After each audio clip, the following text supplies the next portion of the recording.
আসসালামু আলাইকুম। আশা করি সবাই ভালো আছেন। মেস্তা নারীদের বেশি হয়, তবে কিছু কিছু ক্ষেত্রে পুরুষদেরও হয়ে থাকে। তবে এটি ত্বকের মানের ওপর নির্ভর করে। অনেকের মুখের খুবই গুরুত্বপূর্ণ অংশ নাকের দুই পাশের জায়গাটি কালো হয়ে যায়। এতে মুখের মূল সৌন্দর্য বিনষ্ট হয়। আজকে মেস্তা এবং মুখের অন্যান্য কালো দাগ দূর করার কার্যকরী ক্রিম মেলাটিন সম্পর্কে কথা বলবো। মেস্তা দূর করতে এই ক্রিমটি কিভাবে ব্যবহার করতে হবে, ব্যবহার করার আগে ও পরে কি কি নিয়ম মেনে চলতে হবে, কারা এটি ব্যবহার করতে পারবে এবং এর পার্শ্ব প্রতিক্রিয়া কি কি, এসব বিষয় নিয়ে আলোচনা করব। মেস্তার চিকিৎসা করার আগে আপনার মেস্তা বা কালো দাগ কেন হয় সেটি জানা প্রয়োজন। আসলে মেস্তা হচ্ছে খুবই কমন কসমেটিক কনসার্ন এবং হার্মলেস ডিজিজ। এখানে পেশেন্টের মুখে কালচে অথবা বাদামি কালারের কালো দাগের মতো পড়ে, যেটা গালে হয়, নাকের উপরে হয়, অনেক সময় ঠোঁটের উপরেও হয়ে থাকে। মেস্তা যে কারণে হচ্ছে তার জন্য একটা কোষ দেয়, যেটাকে বলা হয় মেলানোসাইট। এই মেলানোসাইট একটা ত্বকের রং তৈরি করে, যার নাম হচ্ছে মেলানিন। যদি ওই মেলানিন ত্বকের রংটা বেশি বেশি পরিমাণে তৈরি হয়, তাহলে পার্টিকুলার ওই এরিয়াগুলোতে স্কিনের কালারটা নর্মাল কালার থেকে একটু বেশি গাঢ় হয়ে থাকে, যার জন্য মেস্তা হয়। মেস্তা হওয়ার জন্য আসলে কারা বেশি দায়ী, সেক্ষেত্রে জেনেটিক ফ্যাক্টর এখানে খুবই ইম্পর্টেন্ট।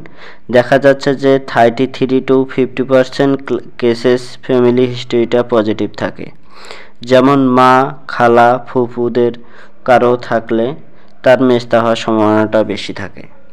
এছাড়াও কিছু হরমোনাল ফ্যাক্টর রয়েছে, যেমন প্রেগনেন্সিতে মেস্তা হয়, এটা আবার বাচ্চা হওয়ার পর অনেকের কমে যায়, আবার অনেকের বেড়ে যায়। হাইপোথাইরয়েডিজম, এটা থাইরয়েডের একটা রোগ, এর কারণেও মেস্তা হয়। তারপর হচ্ছে অনেকেই জন্ম নিয়ন্ত্রণের জন্য পিল খেয়ে থাকেন, যেমন ওরাল কন্ট্রাসেপটিভ পিলও হতে পারে, আবার হরমোনাল ইনজেকশনের জন্যও মেস্তা হয়।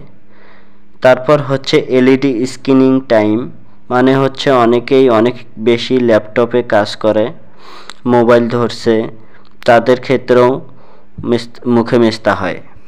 এরপর হচ্ছে সান এক্সপোজার, যারা অনেক বেশি রোদে কাজ করে বা রান্নাঘরে কাজ করে, তাদেরও মেস্তা হওয়ার সম্ভাবনা বেশি। সবচেয়ে ইম্পর্টেন্ট যেটা, সেটা হচ্ছে আমরা অনেকেই বিভিন্ন ধরনের কসমেটিক ইউজ করে থাকি। অনেক সময় এসব কসমেটিকের পার্শ্ব প্রতিক্রিয়া হিসেবেও মেস্তা হয়ে থাকে। মেলাটিন ক্রিমে রয়েছে ফ্লুসিনোলোন এসিটোনাইট, হাইড্রোকুইনন এবং টিটোনাইন। এটি বাজারে নিয়ে এসেছে জিস্কা ফার্মাসিউটিক্যালস লিমিটেড। যাদের মুখে অনেক বেশি মেস্তা এবং ছোপ ছোপ কালো দাগ রয়েছে, এছাড়াও আগে ব্রণ ছিল, পরবর্তীতে কালো দাগ বা গর্ত হয়ে গেছে, তারা এই মেলাটিন ক্রিমটি ব্যবহার করতে পারেন। মেলাটিন ক্রিমটি ব্যবহারের ক্ষেত্রে অনেকেই ভুল করে থাকেন, তাই শতভাগ ফল পান না। এই ক্রিমটি ব্যবহারের সঠিক নিয়ম জানা খুবই গুরুত্বপূর্ণ। আপনার মুখে যত তীব্র মেস্তা বা দাগ থাকুক না কেন, এটি শুধুমাত্র রাতে একবার ব্যবহার করতে হবে, এর বেশি না। বিছানায় যাবার ঠিক 30 মিনিট আগে এটি ব্যবহার করতে হবে। ব্যবহার করার আগে যে সাবান বা ফেস ওয়াশে ক্ষার নেই, সেটি দিয়ে মুখ ধুয়ে নিতে হবে।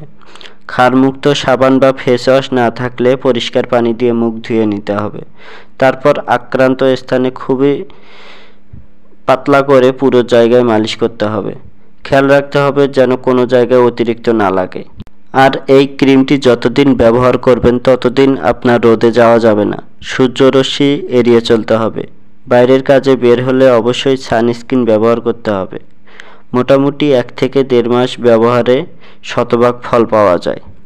আর মনে রাখবেন, 18 বছর বয়সের নিচে যারা, তারা এই ক্রিমটি ব্যবহার করতে পারবেন না।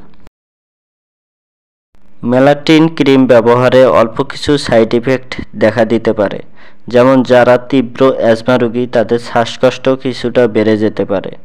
অনেকের ক্ষেত্রে চামড়া লাল হয়ে যেতে পারে, শুষ্ক চামড়া উঠতে পারে।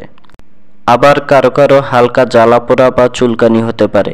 এই সমস্যাগুলো সাময়িক, কিছুদিন পর ঠিক হয়ে যায়। আর গর্ভাবস্থায় এবং স্তনদানকালে এই ক্রিমটি ব্যবহারের ক্ষেত্রে ডক্টরের পরামর্শ নিয়ে ব্যবহার করতে হবে। মেস্তা ও ত্বকের দাগের চিকিৎসায় মেলাটিন ক্রিম খুবই কার্যকরী।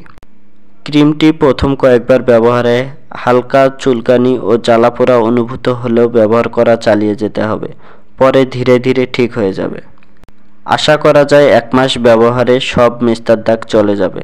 মেলাটিন ক্রিম সম্পর্কে আপনার কোনো প্রশ্ন থাকলে আমাকে কমেন্ট করে জানাতে পারেন, আমি উত্তর দেওয়ার চেষ্টা করব। মেলাটিন ক্রিম সম্পর্কে আজকের আলোচনা ছিল এ পর্যন্তই। দেখা হচ্ছে পরবর্তী ভিডিওতে। সেই পর্যন্ত ভালো থাকুন, সুস্থ থাকুন এবং আমাদের চ্যানেলটি সাবস্ক্রাইব করে আমাদের পাশেই থাকুন। ধন্যবাদ।